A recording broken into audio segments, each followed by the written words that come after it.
शुक्लां ब्रह्मविचारसार परमा आद्यां जगद्व्यापिनी वीणा पुस्तकधारिणीम् अभयदा जाड्यान्धकारापहा हस्ते स्फाटिकमालिकां विदधती पद्मासने संस्थिता वन्दे तां परमेश्वरीं भगवती बुद्धिप्रदां शारदा।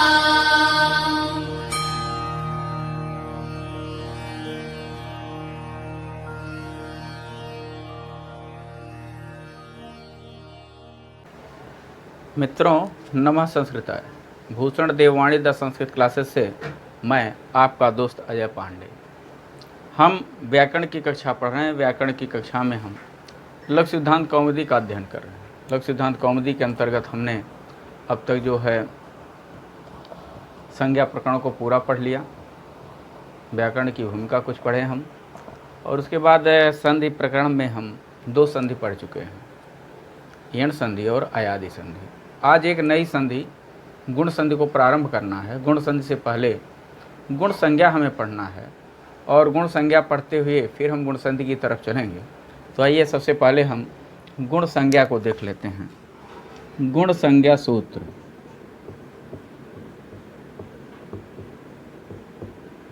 गुण संज्ञा सूत्र, या फिर ये भी लिखा जा सकता है कि गुण संज्ञा विधायक सूत्र।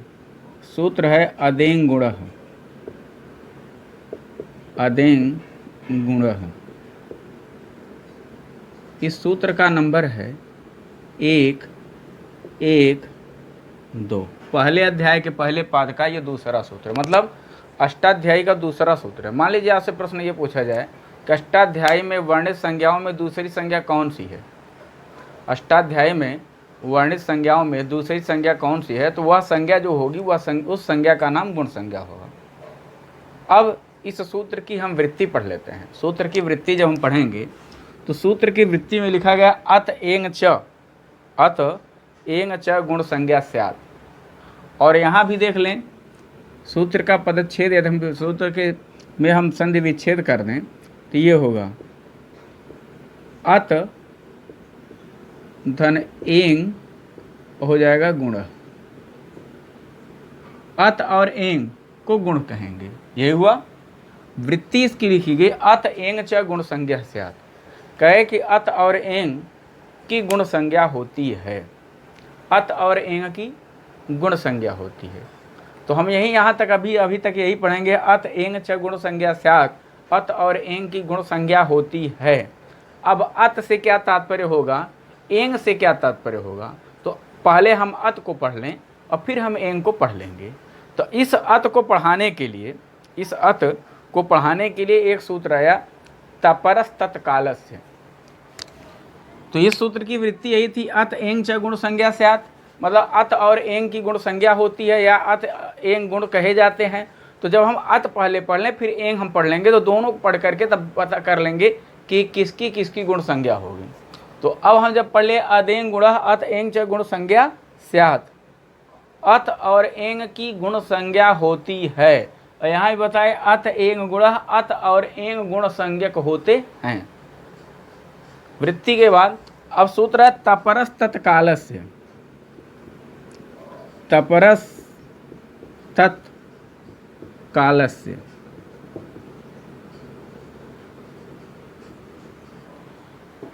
तत्कालस्य तपरः। कहें कि तपरः तत्कालस्य, उस काल वाले का, केवल उस काल वाले का बोध कराएगा जिसके बाद त होगा।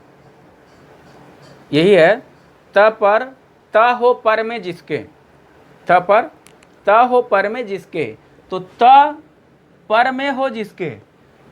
तो यहाँ अत में आपने देखा कि अत में अ के बाद त है, त पर में हो जिसके तत्काल से, उस काल का बोध कराएगा। यदि यह ह्रस्व के साथ है तो ह्रस्व का बोध कराएगा, दीर्घ के साथ है तो दीर्घ का बोध कराएगा। ऐसा इस सूत्र के अनुसार हुआ। इसके बाद इस सूत्र की वृत्ति जब हम पढ़ेंगे तो तह परो यस्मात् स च, तह परो यस्मात् स च तपरा। पहले इसको इतना पढ़ लीजिए, कहे कि त पर में है जिसके वह तपर है। तह परो यस्मात् स च, इतना हम पढ़ लिए। स च और वह क्या, वही तपर है। फिर आगे उसमें पढ़ ले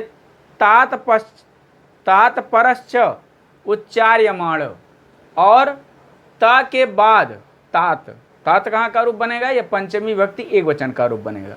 कहे तात के पर में जिसका उच्चारण हो रहा है, मतलब ता के बाद जिसका उच्चारण हो रहा है, जो ता के बाद आया हुआ हो। तो तपरस तत्कालस में पहले यहां से पढ़ा गया कि ता पर में हो जिसके, ता पर में जिसके हो वह तपर हुआ। यह यहाँ हुआ तह परो यस्मात् स, त पर में हो जिसके वह, त पर में जिसके हो वह, एक वह तपर हो गया। तपर कौन हुआ, तपर वह हुआ कि त पर में हो जिसके, त पर में ये हो यहाँ बीच में कर दें तो थोड़ी सी आसानी हो गई।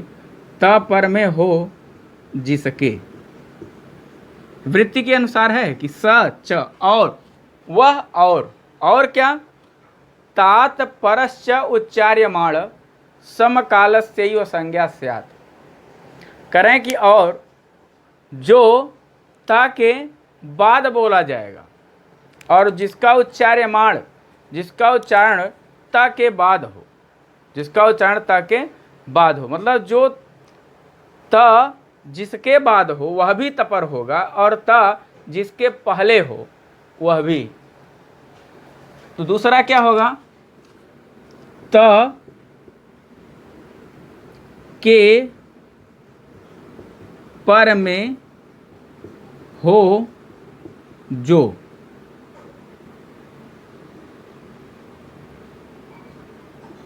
एक ये हो गया। या फिर त के पश्चात हो जो, ये यही दोनों एक ही है। तो त पर में हो जिसके वह तपर है, त के पर में जो हो वह भी तपर है, और त के पश्चात जो हो वह भी तपर है। तो कहे कि उच्चार्यमाण, करें कि त के बाद जिसका उच्चारण हो रहा हो, त के बाद जिसका उच्चारण हो रहा हो, और समकाल से उसी के काल का वह बोधक होगा। उसी काल का, यदि ह्रस्व है ता के बाद तो वह ह्रस्व का बोधक होगा, ये ता के बाद दीर्घ है तो वह दीर्घ का बोधक होगा, लेकिन केवल उसी वर्ण का बोधक होगा। ऐसा नहीं है कि यदि अ हो गया तो आ के ह्रस्व दीर्घ प्लुत का बोध कराएगा, नहीं, केवल उसी का बोध कराएगा, केवल उसी वर्ण। तपरस तत्काल से ने, अब तपरस तत्काल से जब हम पढ़ लिए तो तपरस तत्काल से सूत्र है तह परो यस्मात् स च तात परश्च उच्चार्यमाण समकालस्यैव संज्ञा स्यात्। कहे कि त बाद में हो जिसके, त बाद में हो जिसके, या फिर त के पहले हो जो, त के बाद में, त बाद में हो जिसके, अथवा त के बाद हो जो, ये सब क्या हो गए, तपर कहे जाएंगे। और उच्चार्यमाण समकालस्यैव संज्ञा स्यात्, और उच्चार्यमाण का काल जो लगेगा, उच्चारण करते समय, उनके उच्चारण करते समय जो काल लगेगा, जो समय लगेगा, और काल का वर्णन हम संज्ञा प्रकरण में उकालोज्झ्रस्व दीर्घ, उकालोज्झ्रस्व दीर्घ प्लुत, ये हम पढ़ करके आए हैं। उच्च उच्च उच्च, तो वह उत ऊत और ऊत, ये तब एक अलग अलग का बोध कराता। उच्च था तो वहाँ उच्च था तो ह्रस्व था, तो यहाँ उत होता, फिर ऊत होता, फिर ऊत होता। तो ये ह्रस्व दीर्घ प्लुत का एक का बोध कराएगा। उसी प्रकार से यहाँ बताया इन्होंने कि त पर में जिसको या त जिसके बाद में हो या त के बाद जो वो तपर कहा जाएगा, और उच्चारण में जो समय लगेगा, उच्चारण में जो समय लगेगा, जितना समय उच्चारण करते समय उसमें लगेगा वह उसी का बोध कराएगा। यदि ह्रस्व का उच्चारण लग रहा है तो ह्रस्व का बोध कराएगा, यदि दीर्घ का लग रहा है तो दीर्घ का बोध कराएगा, यदि प्लुत का लग रहा है तो प्लुत का बोध कराएगा। ऐसा नहीं है कि एक ह्रस्व अ का उच्चारण हो जाए, एक ह्रस्व अ को हो तो हम आ के 18 भेद को पढ़ें, एक ई का उच्चारण हो जाए तो हम पूरे 18 भेद को पढ़ें, री का हो जाए तो 18 का, री का हो जाए तो 12 का। नहीं, यहाँ जिसका उच्चारण होगा त के पहले अथवा त के बाद उसी का ही बोध किया जाएगा, उसी को ही हम पढ़ेंगे। यह बताया किसने? यह केवल अपने अपने का बोधक होगा, वह किसी अन्य ह्रस्व दीर्घ प्लुत ऐसा किसी का बोधक नहीं होगा। यदि दीर्घ है तो दीर्घ का बोधक होगा, तो वह उदात्त अनुदात्त स्वरित का भी बोधक नहीं होगा। यह तपरस तत्काल से नहीं बताया। तो तपरस तत्काल से नहीं बताया तो वृत्ति के अर्थ को भी हमने जान लिया। उन्होंने बताया जिस स्वर के बाद त लगा हो, सीधी परिभाषा जान लीजिए। तपरस तत्काल से की जो वृत्ति थी, तह परो यस्मात् सच, करे कि त जिस स्वर के बाद त लगा हो वह स्वर अपने समान काल वाले का बोध कराएगा, अपने समान काल वाले का बोध कराएगा। तो आइए अब यहाँ फिर हम पीछे वाला सूत्र पर चलें। तो अत में आ के बाद लगा हुआ, अत में आ के बाद लगा हुआ मतलब यह आ का बोध कराएगा। अत, तो अत से क्या हो गया? अत से तात्पर्य केवल आ का होगा। अत से तात्पर्य केवल आ का हो गया। दूसरा इसमें है एंग। तो जब हम प्रत्याहार का वर्णन कर रहे थे तो प्रत्याहार में एंग प्रत्याहार एक था। तो एंग प्रत्याहार जो एक था, तो अब हम इस एंग प्रत्याहार को यदि हम पढ़ लें तो ए ओंग, सूत्र संख्या 3 ए ओंग है, उसके अंतर्गत एंग प्रत्याहार के अंतर्गत हम दो वर्णों को पढ़ेंगे, ए और ओ। तो क्या हो गया? अत एंग मतलब आ ए ओ की गुण संज्ञा होती है। आ ए ओ की कौन सी संज्ञा होती है? गुण संज्ञा होती है। आ ए ओ की कौन सी संज्ञा होती है? गुण संज्ञा होती है। आ ए ओ को क्या कहते हैं? आ ए ओ को गुण कहते हैं। गुण संज्ञक वर्णों की संख्या कितनी है? 3। कौन कौन से? आ ए ओ। तपरस तत्काल से का केवल एक काम हुआ कि इसने अत का बोध केवल ह्रस्व आ से करवा दिया। तो अब बात समझ में आई। यदि कहीं ऐसा वर्णन आएगा आत होगा, और तो जो भी स्थिति बनेगी उसको हम देखेंगे। लेकिन बताए कि यदि सूत्र में किसी वर्ण के बाद त आ जाए या उसके पहले त आ जाए तो वह जो उच्चारण काल उस वर्ण का होगा वह केवल उसी वर्ण का बोध कराएगा। नहीं तो यहाँ पर इस आ से संबंधित आ के 18 भेद का हम पढ़ते नहीं, यहाँ केवल अ को पढ़ेंगे, वो भी ह्रस्व आ को पढ़ेंगे, क्योंकि अत में का जो आ है वह ह्रस्व आ है। आइए, तो ह्रस्व आ, ए और ओ इनकी गुण संज्ञा होती है। तो गुण संज्ञक वर्णों की संख्या 3 है। आइए अगला सूत्र पढ़ना हमको, आद गुण। तपरस तत्काल से पढ़ लिए, फिर उसके बाद अब आद गुणा सूत्र पढ़ना है। और यह आद गुणा सूत्र जो यह गुण संधि सूत्र है। गुण संधि करने वाला सूत्र कौन सा है? यह गुण संधि का सूत्र है। गुण संधि सूत्र हो गया आद गुण।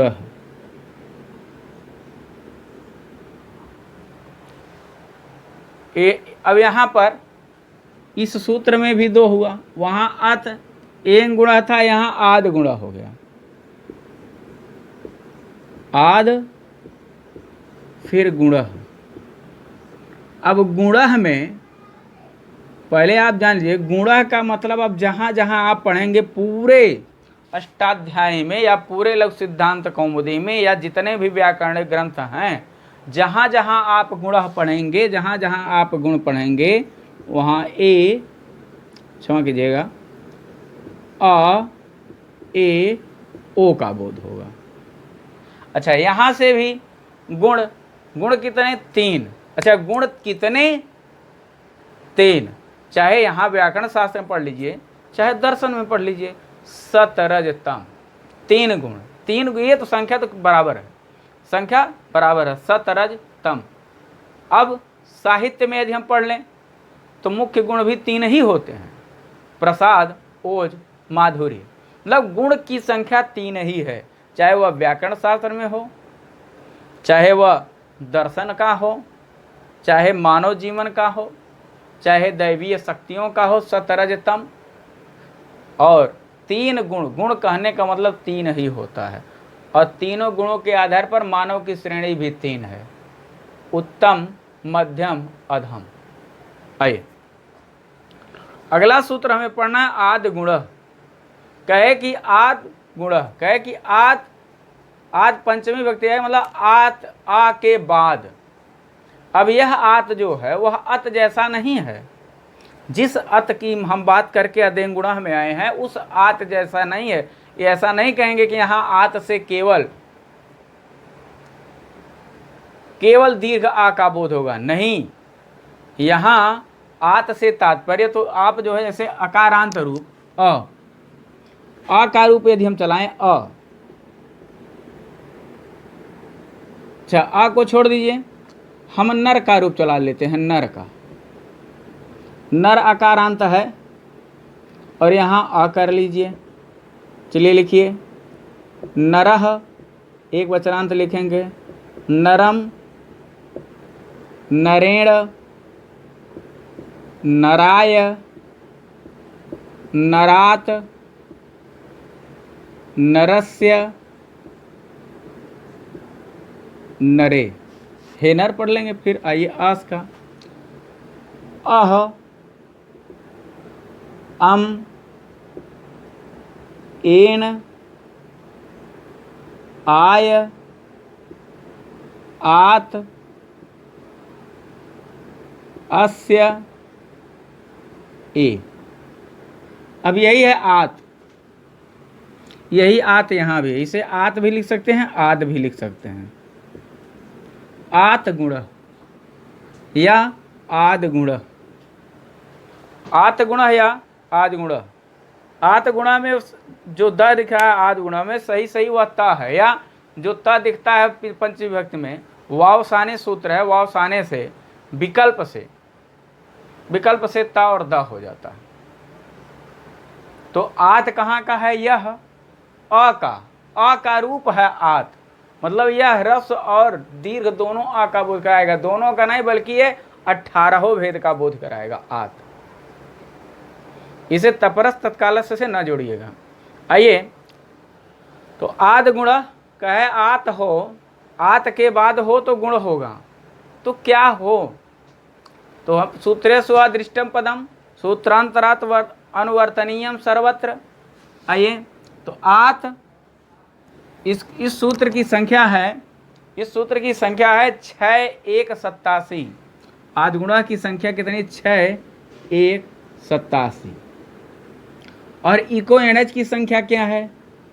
इको एणच, इसकी संख्या है 6177। इको एणच की संख्या कितनी है?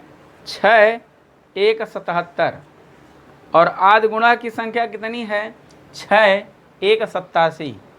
तो यहाँ से इस सूत्र से अच लेंगे, आत अच गुण, आत अच गुण, ये बना। कहे कि यदि आत अ या आ के बाद यदि क्या है, कोई स्वरवर्ण आए तो गुण होगा। तो गुण क्या होगा? गुण में ये आ होगा, ए होगा, ओ होगा, यही होगा। एक हुआ। अब इसकी हम वृत्ति पढ़ लें। अवर्णाद अच परे, अवर्णात अवर्णाद अच परे पूर्व परयो एको गुण आदेश स्यात्। पूर्व परयो, पहले और बाद वाले दोनों को एक गुण आदेश हो जाएगा। तो संधि का जब हम संधि की चर्चा कर रहे थे, जो लोग ना देखे होंगे वो जब ये वीडियो देखेंगे तो इसके पहले वो जहाँ संधि शुरू की गई थी तो 8 परिस्थितियाँ बताई गई थी कि संधि में ये होगा। पूर्व वर्ण में परिवर्तन, पर वर्ण में परिवर्तन, दोनों वर्ण में परिवर्तन, पूर्व वर्ण के स्थान पर परिवर्तन और पूर्व वर्ण के स्थान पर कुछ होना। तो आपने इको एनज में देखा तो सुधी के ई को यह हुआ। इसी तरह प्रत्येकम जब आप पढ़ते हैं तो प्रति के ई को यह होता है। स्वाहा में आप पढ़ते हैं तो सु के ऊ को वह होता है। स्वागतम में फिर आपने भ्रातृधन आदेशा पढ़ा होगा तो भ्रातृ में री को र होता है तो भ्रात्रादेशा बनता है, लेकिन वहाँ पूर्व वर्ण में ही सब आदेश हो जा रहा था। अब यहाँ क्या बताया कि पूर्व परयोह एको गुण आदेशा स्यात्, कहें पूर्व और पर दोनों को एक गुण आदेश हो जाएगा। तो पूर्व परयोह एको, एक सूत्र आपको यदि हम अष्टाध्यायी पढ़ते हैं तो अष्टाध्यायी में एक सूत्र मिलता इसी तरह से कुछ है कि एको पूर्व परयोह, पूर्व और पर दोनों के स्थान पर एक आदेश होगा। पूर्व और पर क्या? पूर्व होगा जो धन का या प्लस का चिन्ह उसके पहले वाला पूर्व और उस प्लस के बाद वाला पर। आपको ऐसी स्थिति मिलेगी पूर्व और पर की, यह पूर्व होगा और यह पर होगा। मतलब इसके पहले जो वर्ण होगा वह पूर्व वर्ण होगा, इसके बाद वाला प्लस के बाद वाला वर्ण जो होगा वह पर वर्ण होगा। तब पूर्व और पर इन दोनों के स्थान पर, मतलब इन दोनों के स्थान पर, पूर्व और पर दोनों के स्थान पर गुण होगा। अब गुण में क्या क्या होगा? आ होगा, ए होगा, ओ होगा। आ ए ओ कहे कि इन दोनों के स्थान पर प्लस से पहले वाले और प्लस से बाद वाले दोनों के स्थान पर गुण आदेश होगा। तो गुण आदेश में 2 ही 3 होंगे, या तो अ होगा, या तो ए होगा, या तो ओ होगा। आइए वृत्ति के अनुसार इसका अर्थ पढ़ लेते हैं कि अवर्णात अच परे, यदि अच बाद में हो, किसके? अवर्णात। यदि अवर्ण के बाद कोई स्वरवर्ण हो, कोई स्वरवर्ण हो तो पूर्व परयोह एको, पूर्व और पर मतलब दोनों के स्थान पर, पूर्व और पर दोनों के स्थान पर एक गुण आदेश हो जाता है। एक गुण आदेश होगा, चाहे गुण का भी एक ही आदेश होगा, ये भी पढ़ सकते हैं, या दोनों के स्थान पर गुण आदेश हो जाता है। फिर से इसकी वृत्ति पढ़ लें। अवर्णात अच परे पूर्व परयोह एको, पूर्व परयोर एको मिलेगा, पूर्व परयोह एको गुण आदेश स्यात्। यदि अवर्ण के बाद कोई अच कोई स्वरवर्ण आए तो पूर्व पर दोनों के स्थान पर, मतलब अवर्ण को और जो उसके बाद स्वर आएगा उसको, उन दोनों के स्थान पर एक आदेश गुण हो जाता है। मतलब गुण ही होगा, अ ए ओ में से कुछ होगा। अब यहाँ पर उदाहरण के लिए इन्होंने लिखा, उदाहरण के लिए आदि गुणः का पहला उदाहरण है। यहाँ उदाहरण देख लेते हैं। आदि गुणः का उदाहरण पहला है उपेंद्रः, उपधन इंद्रः, उपधन इंद्र।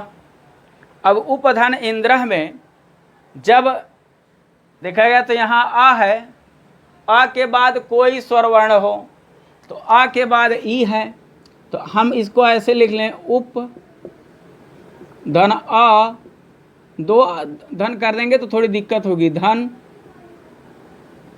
इंद्रः। अब आ यह पूर्व है और यह पर है, इस पूर्व पर दोनों के स्थान पर गुण होना है, दोनों के स्थान पर गुण होना। अब गुण की संख्या है 3। क्या है? अ ए ओ। अब हम इसमें से कौन सा गुण करें? अ और ई दोनों के स्थान पर हम अ करें कि ए करें कि ओ करें? अब एक समस्या बनी कि बाप रे बाप, 2 तो मिल गए पूर्व और पर, लेकिन दोनों के स्थान पर हम करें क्या। गुण 3 मिल गए, वर्ण यहाँ 2 मिल गए, पीछे हम पढ़ करके यथा संख्यम अनुदेश समानम, यदि किसी सूत्र में स्थानीय और आदेश बराबर हों तो उनको जो है क्रमशः आदेश हो जाएगा। एचो यवा यावा में हम पढ़ करके आए। इसके पहले थोड़ा सा एक बार 2 वीडियो पहले आप देखिएगा, और नहीं देखिएगा तो भी कोई बात नहीं। 2 वीडियो पहले हम यण संधि जब पढ़ रहे थे तो एक सूत्र आया था ऐसा, और उस सूत्र ने ई को या किया था, ऊ को वा किया था, री को र किया था, री को ल किया था। सूत्र का नाम याद है, देखा था आपने? सूत्र का नाम स्थानांतरतम। स्थानांतरतम सूत्र से, अब स्थानांतरतम सूत्र ने यह बताया कि जिनके उच्चारण स्थान एक समान होंगे वही आदेश होगा। आइए अब देख लेते हैं उच्चारण स्थान। इसका उच्चारण स्थान है कंठ और इसका उच्चारण स्थान है तालु। कंठ, अब अको विसर्जनीय नाम कंठ, अ का कंठ है, कंठ तो मिला। आइए ए का कंठ और ओ में भी है कंठ, सब में कंठ है। ओ दो तो कंठोष्ठम, ओष्ठ हो गया। ए दई तो कंठ तालु। अब देख लीजिए आप, कंठ और तालु, यहाँ कंठ है, यहाँ ओष्ठ है, तो कंठ तो सब में है, तो जिसका जब दोनों मिलेगा तब होगा। मतलब अब एक चीज़ और जान लीजिए, आ और ई के मिलने से ए क्यों हुआ, या आ और ई के मिलने से ए हुआ, तो ए का उच्चारण कंठ तालु क्यों हुआ, ये भी बात क्लियर हो जाती है। स्थानांतरतम सूत्र ने ये बताया कि इस आ और ई दोनों के स्थान पर ए होगा। किस सूत्र से? आ और ई इन दोनों के स्थान पर क्या होगा? आ का उच्चारण स्थान कंठ है, ई का उच्चारण स्थान तालु है, और ए का उच्चारण कंठ तालु है। इसलिए सूत्र में के अनुसार, स्थानांतरतम सूत्र के अनुसार कंठ तालु हुआ, ए का उच्चारण स्थान कंठ तालु, और अ और ई दोनों के स्थान पर ए गुण की प्राप्ति हुई। तो उपधन इंद्रः उपेंद्रः पूछा जाए, उपधन इंद्रः में कौन सी संधि है? उपधन इंद्रः में कौन सी संधि होगी, या उपधन इंद्रः का क्या रूप बनेगा? तो उपधन इंद्रः का रूप बनेगा। अच्छा, अब हम ये मिटा लें नीचे वाला गुण हम कर ही लिए, तो अब गुण यहाँ हम कर लें ए। गुण में क्या कर लें? ए। अब यहाँ लिख लें उप धन ए, और फिर होगा द्रह, मिला देंगे उपेंद्रः। पूछा जा सकता उपधन इंद्रः बराबर उपेंद्रः। उपेंद्रः में संधि कौन सी है? गुण संधि। संधि विधायक सूत्र कौन सा है? आद गुणः।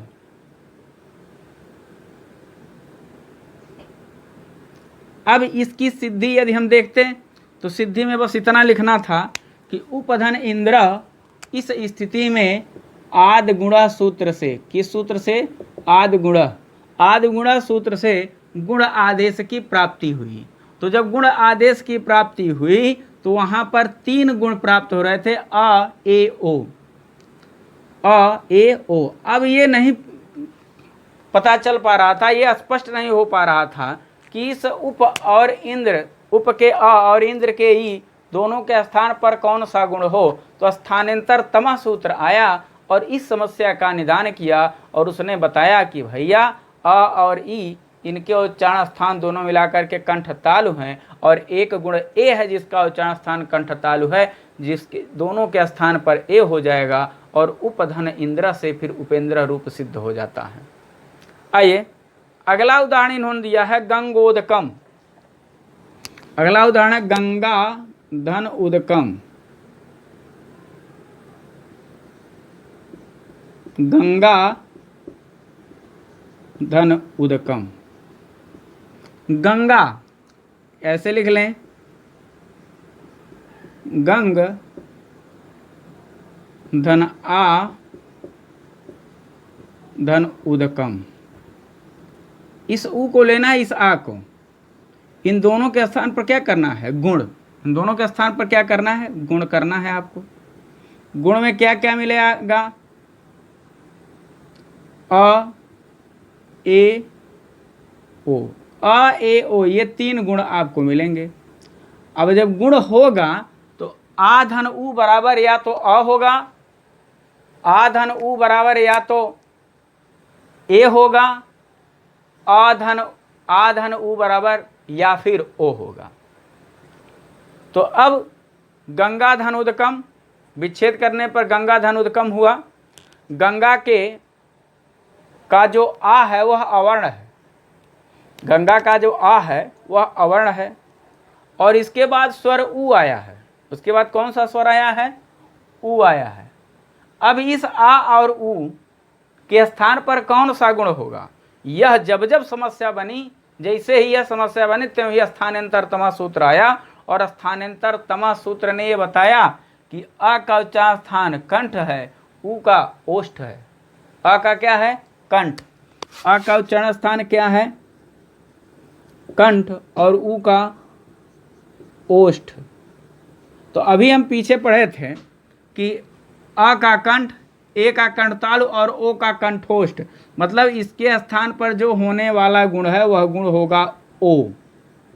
कौन सा गुण होगा, ओ। तब ये बन गया गंग, गंगोदकम, ऐसा रूप यह सिद्ध होगा। तो इन दोनों की सिद्धि एक बार पूरी हम फिर से देख लेते हैं।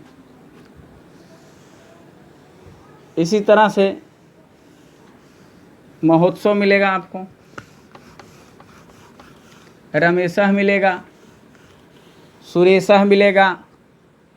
जो यहाँ है उनकी हम सिद्धि लिख लेते हैं। जैसे पहला था उप धन इंद्रः, इस दशा में आद गुणा सूत्र से गुण प्राप्त हुआ। आद गुण से गुण क्या क्या, गुण कौन कौन से प्राप्त हुए, अ ए ओ की प्राप्ति हुई। यहाँ हो जाएगा उप अ इंद्र, ये स्थिति बनी अ ए ओ। अब यहाँ समस्या बनी कि इस उप के अ और इंद्र के ई, इन दोनों के स्थान पर कौन सा गुण करें, अ कर दें कि ए कर दें कि ओ कर दें। तो आगे आया सूत्र स्थानांतरतमः। यह सूत्र आया और अ का उच्चारण स्थान कंठ और ई का उच्चारण स्थान तालु। तो इनके उच्चारण स्थान को जब देखा गया तो इसका उच्चारण आ का कंठ मिला, ए का कंठ तालु मिला और ओ का कंठोष्ठ मिला। तो अब ऐसा ही वर्ण लिया जाएगा जो जिसका उच्चारण स्थान कंठ और तालु दोनों मिलेगा। तो कंठ और तालु वाला मिल उप धन ए हटा दीजिए अब, और द्रह,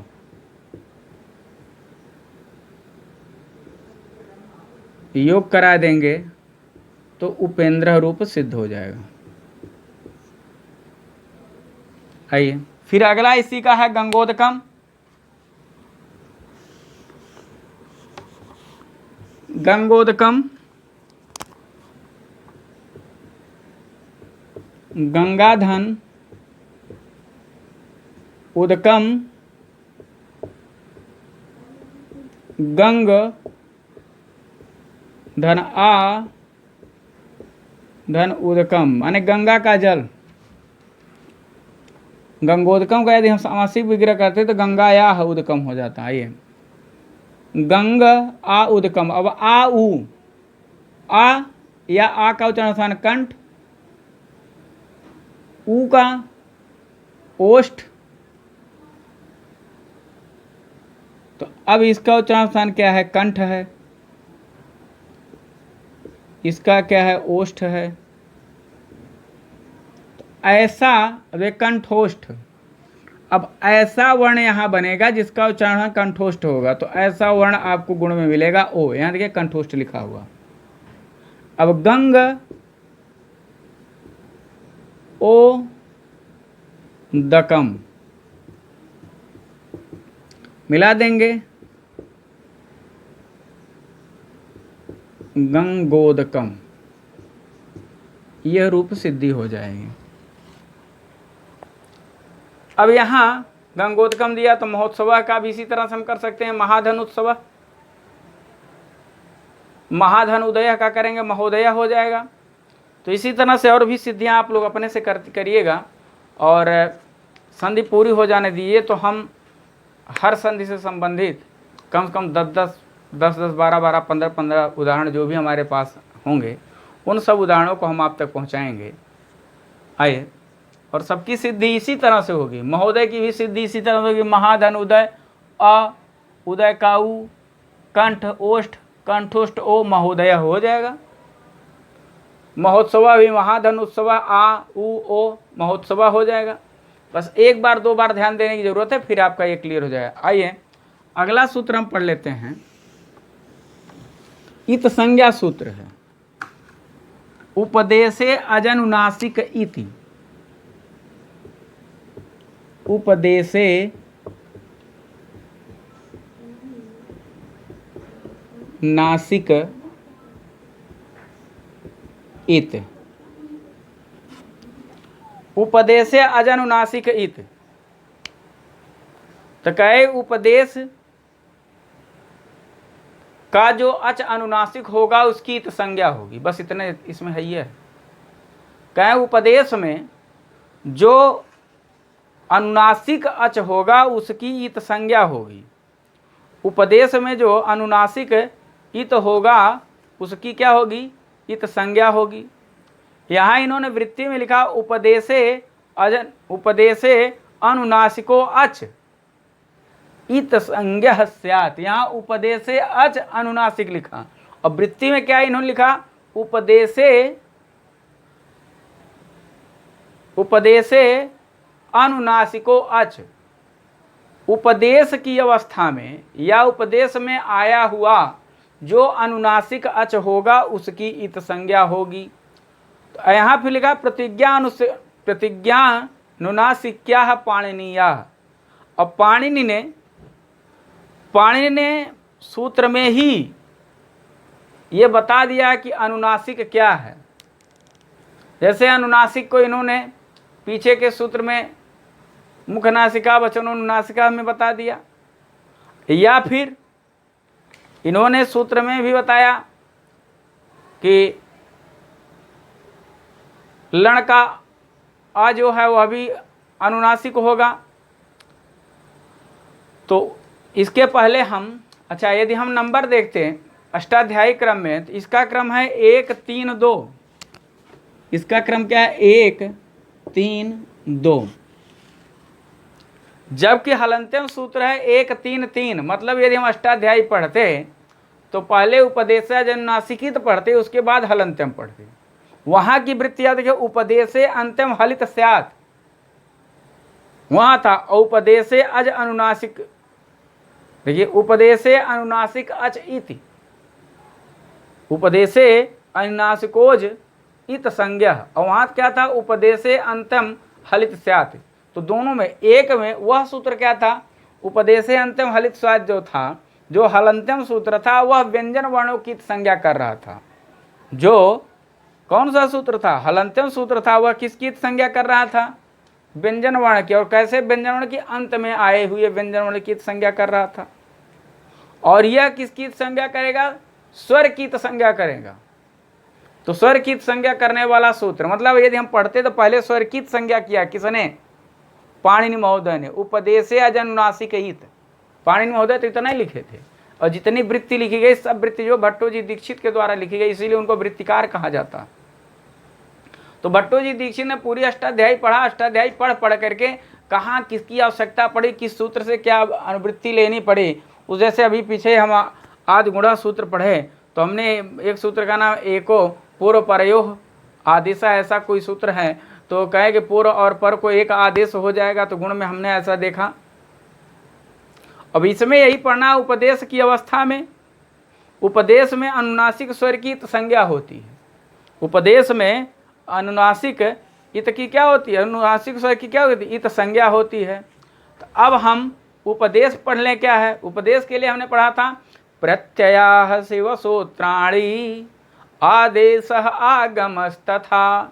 संज्ञा प्रकरण पढ़ते समय जब हम जो हलंत्यम सूत्र पढ़े थे तो वहाँ हमने इसका चर्चा किया था, इस कारिका का। प्रत्यया शिव सूत्राणी आदेश आगमस्तथा धातु पाठो गण पाठस्य उपदेशा प्रकीर्तिता। कहे कि प्रत्यय, प्रत्यय, फिर शिव सूत्राणि, शिव के सूत्र, आदेश, आगम, धातु पाठ और गण पाठ, ये उपदेश कहे जाते हैं। तो क्या क्या कहे कि प्रत्यय, शिव सूत्र, आदेश, आगम, धातु पाठ और गण पाठ। तो इन कहाँ कहाँ प्रत्यय में यदि कोई ऐसा वर्ण अच हो, ऐसा स्वर हो, यदि प्रत्यय में कोई स्वर आया है तो उसकी भी संज्ञा कौन सूत्र करेगा? उपदेश से अनुनासिक करेगा। शिव सूत्र में भी, शिव के सूत्रों में भी यदि ऐसा अच और अनुनासिक वर्ण आया है तो उसकी भी संज्ञा कौन करेगा? उपदेश से अनुनासिक हित करेगा। आदेश में यदि कोई स्वर आया है तो उसकी संज्ञा करने वाला सूत्र कौन होगा? उपदेश से अनुनासिक हित होगा। आगम में कोई आदेश आया हुआ है और वहाँ स्वर है, कोई आगम आया हुआ वहाँ कोई स्वर है, तो उसकी संज्ञा करने वाला सूत्र कौन सा होगा? उपदेश से अनुनासिक होगा। धातु पाठ में होगा तो वहाँ भी गण पाठ होगा, तो वहाँ भी सब जगह, और यह इतने में अष्टाध्यायी है। तो कहे कि इन सब जगह पर, सबके सभी जगह पर, सभी स्थानों पर आए हुए अच की और कैसे अनुनासिक अच की भी इत संज्ञा कौन सा सूत्र करेगा? उपदेशे अजनुनासिक इत। आइए इसकी वृत्ति हम फिर से पढ़ें। उपदेशे अजनुनासिको इत संज्ञा स्यात्। करें कि उपदेश की अवस्था में आए हुए या उपदेश की अवस्था में जो अनुनासिक हो जाएंगे उनकी इत संज्ञा होती है। प्रतिज्ञा अनुनासिक्य, प्रतिज्ञा अनुनासिक्य पाणिनीया। कहे कि पाणिनि ने यथास्थान इसका संकेत कर दिया है। यथास्थान मतलब उपदेश में पहले में बता दिए, धातु पाठ है, गण पाठ है, आगम है, आदेश है, प्रत्यय है, शिव सूत्र हैं। इन सब में जो अनुनासिक वर्ण या जो स्वर आएंगे सब उपदेश हैं, ये सब उपदेश हैं। तो ये सब जब उपदेश है तो इनके बीच में जहाँ भी स्वर अथवा अनुनासिक स्वर आएगा, स्वर अथवा अनुनासिक हम इसलिए कर रहे हैं कि स्वर के 18 भेद हो जाते हैं। अ का ह्रस्व, उदात्त, ह्रस्व, दीर्घ, प्लुत, उदात्त, अनुदात्त, स्वरित, फिर अनुनासिक, अननुनासिक के भेद से 18 भेद हो जाते हैं। तो कहे कि इनकी इत संज्ञा कौन सूत्र करेगा? कहे उपदेशे अजनुनासिक इत करेगा। फिर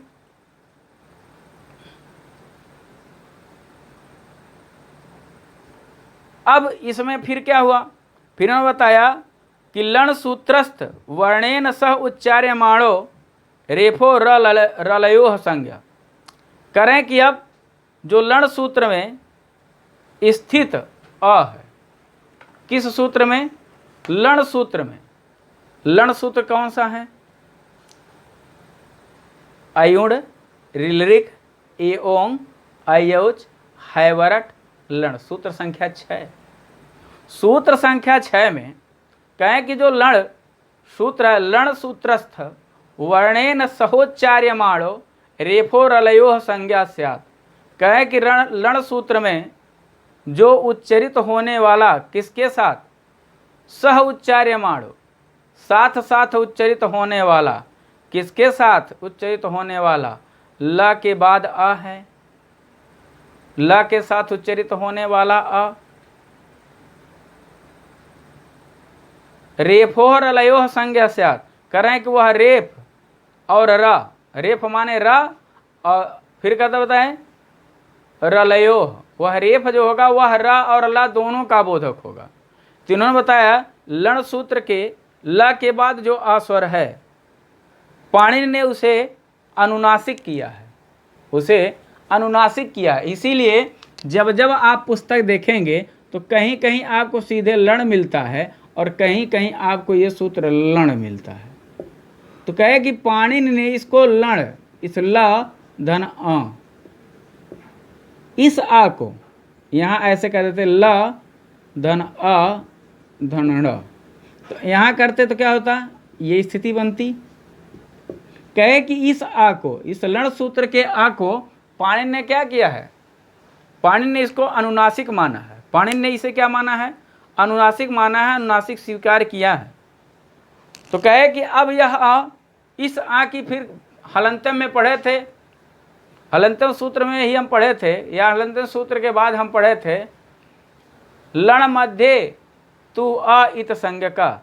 कहे कि लण के मध्य में जो आ है, लण सूत्र के मध्य में जो आ है, उस आ की भी इत संज्ञा होती है।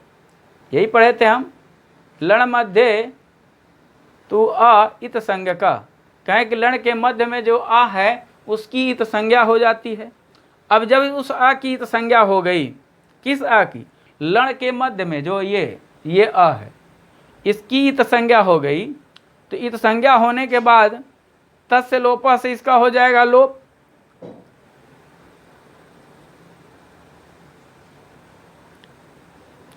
अब उसके बाद इत संज्ञा हुई, आदिरंतेन संहेता सूत्र फिर आएगा। आदिरंतेन संहेता सूत्र जो आएगा वह इत संज्ञक आ के साथ हैवरट के र, हैवरट के र को मिला देगा। तो अब देखिए हैवरट ह य व र ट ल धन धन अ धन ण, हलंत्यम से इसकी संज्ञा हो गई और लोप हो जाएगा, यह हटा दिए। अब ये र, यह र जो होगा इस आ से मिल जाएगा, किस सूत्र से, आदिरंतेन संहेता सूत्र से। जब आदिरंतेन संहेता सूत्र आएगा तो वह क्या करेगा, हैवरट के र को, हैवरट के र को किसके साथ मिला देगा, इस आ से मिलाएगा, लण के आ से मिलाएगा, तो यह प्रत्याहार बन जाएगा र। यह प्रत्याहार क्या बन जाएगा, र। अब जैसे अब देखिए र, इसको ट हटा दीजिए और ये हटा दीजिए। आज एक और चीज क्लियर है, र। अब ये र प्रत्याहार जब बना तो जैसे अण बना था, अण बना था, तो अण प्रत्याहार जब बना था तो हम अ ई उ, हम आई उण की बात कर रहे हैं। वो अभी जब फिर अण को पढ़ेंगे तो लण तक पढ़ेंगे, तो अ ई उ का बोध हो रहा था। उसी प्रकार से जब ये र हो गया तो देखिए र यहाँ है, ला बीच में है और आ है, यह ट हट जाता है। तो कहे कि इससे जब इत संज्ञा किया, इस इत संज्ञक से, तो इत संज्ञक वर्णों से, इत संज्ञक वर्णों से ही प्रत्याहार का निर्माण होता है। तो जब आ की इत संज्ञा हो गई तो आ किससे मिल गया, र से मिल गया, तो र प्रत्याहार बना। अब यह र जो है, र प्रत्याहार बन गया, तो र के बीच में, र और आ के बीच में मिला आपको क्या, ल। र और अ के बीच में आपको क्या मिला, ल। इसीलिए यह र प्रत्यय जो है, इसीलिए यह र प्रत्यय जो है र और ल का बोधक होता है। इसीलिए र और ल का बोधक क्या होता है, क्योंकि र प्रत्याहार में लण का आ, लण का जो अनुनासिक आ है उससे योग होकर के बना है। तो हम पढ़े हैं ना कि आदिर मध्यगा नाम स्वस्थ च बोधका, वह अपना और बीच वाले का बोधक होता है। तो यह र जो है, र और र में र और आ के बीच में ल है, इसीलिए यह र प्रत्याहार र और ल दोनों वर्णों का बोधक होता है। यह एलटी ग्रेड की परीक्षा में पूछा हुआ प्रश्न है कि र प्रत्याहार के अंतर्गत कौन सा वर्ण पढ़ा जाता है, कौन से वर्ण आते हैं, र ल दोनों, केवल र केवल ल, ऐसा कुछ प्रश्न बन सकता है। तो र प्रत्याहार के अंतर्गत कैसे हम दोनों वर्णों को पढ़ते हैं, इसको हम अब तक जाने। और आज की कक्षा में बस इतना ही। आगे हमें उरण रपड़ा से फिर पढ़ना है। उरण रपड़ा को री के 30 री के मिला करके 30 ऐसा कुछ पढ़ना है। आगे हम फिर पढ़ेंगे। हमारा फिर आपसे निवेदन है कि कमेंट्स बॉक्स में जहाँ भी आपको दिक्कत होती है वहाँ ज़रूर आप हमें बताएं, हमारे तक वह भेजें, हम जिससे कि हमारा भी कुछ मित्र। सबसे सीधी अच्छी बात यह है कि हम जब पढ़ते हैं तो आपके यहाँ ये मैटर पहुँचाने के लिए हमें कई बार पुस्तक पढ़ना पड़ता है। 2-3 प्रकाशन की लोक सिद्धांत कौमुदी है, 3 के 4 प्रकाशन के, चारों प्रकाशन की लोक सिद्धांत कौमुदी हम पढ़ते हैं। चारों प्रकाशन को पढ़ने के बाद तब फिर हम आपके यहाँ एक नोट्स आपके यहाँ दे पाते हैं। और हम आपसे निवेदन कर रहे हैं कि चैनल को सब्सक्राइब करें और अपने मित्र मंडली में ज़्यादा से ज़्यादा शेयर करें, लोगों को बताएं हाँ यार एक अपना मित्र है जो संस्कृत में लोक सिद्धांत कौमुदी, पूरी लोक सिद्धांत कौमुदी पढ़ाने का हमारा बीड़ा है। हम आप तक पूरे एक एक सूत्र को पहुंचाएंगे, जो भी हमारे पास होगा, जो हमारे समझ नए गुरुजनों के पास जाकर के पढ़ करके आपको तक पहुंचाएंगे। मित्र बस केवल ऊपर वाले से दुआ कीजिएगा, स्वस्थ रहें, मस्त रहें। और हम भी यहाँ से दुआ करें कि आप भी स्वस्थ रहें, मस्त रहें, क्योंकि तेजस्वी नावधीतमस्तु, हम दोनों का पढ़ना तेजस्वी हो। जयतु भारतम, जयतु संस्कृतम।